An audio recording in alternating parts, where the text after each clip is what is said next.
Corona महामारी के बीच हमीरपुर से एक हैरान कर देने वाली खबर सामने आई है। हमीरपुर में लोगों ने यमुना नदी में कई शव तैरते देखे तो डर गए।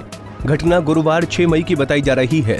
करीब 1 दर्जन शव यमुना में बह रहे थे। कहा जा रहा है कि ऐसा पहले कभी नहीं देखा गया। पुलिस को आशंका है कि कोरोना के डर की वजह से शवों को नदी में प्रवाहित कर दिया गया था, जो बहते हुए यहाँ आ गए।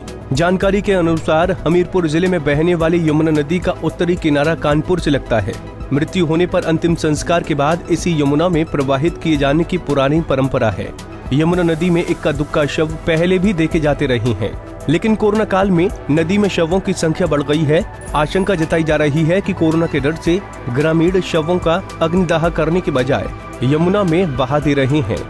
हमीरपुर के अपर पुलिस अधीक्षक अनूप कुमार सिंह ने बताया कि हमें पता चला कि यमुना नदी में कुछ शव बहकर आ रहे हैं। जानकारी मिलते ही तत्काल पुलिस को मौके पर भेजा गया। यमुना नदी में बहते शवों के मिलने के बाद इलाके में आग की तरह फैल गई, जिसके बाद लोगों में भय का माहौल है।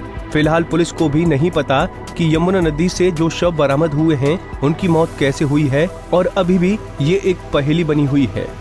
यमुना नदी में कुछ शव जो है वो बह करके जा रहे हैं, और ये यमुना नदी जो है ये जनपद हमीरपुर और कानपुर आउटर जनपद की सीमा पर बहती है। इस पर प्रभारी निरीक्षक को वहाँ मौके पर भेजा गया, तो प्रभारी निरीक्षक के द्वारा भी देखा गया कि जनपद कानपुर आउटर की तरफ से ट्रैक्टर में 2 शवों को ला करके उनका अंतिम संस्कार भी जल प्रवाह करके किया गया है। और जो अन्य शव जो पहले से बह रहे थे उनके शवों की स्थिति और उनके पे उपस्थित कफन आदि से ऐसा प्रतीत होता है कि इन शवों को जो है जल प्रवाह करके अंतिम संस्कार किया गया है। एक शव जो है वो अर्जली अवस्था में है और वो कानपुर देहात की तरफ जो यमुना का तट है उस तरफ पड़ा हुआ है। उस सब के बारे में कार्रवाई करने के लिए कानपुर आउटर के अधिकारियों को सूचित कर दिया गया है।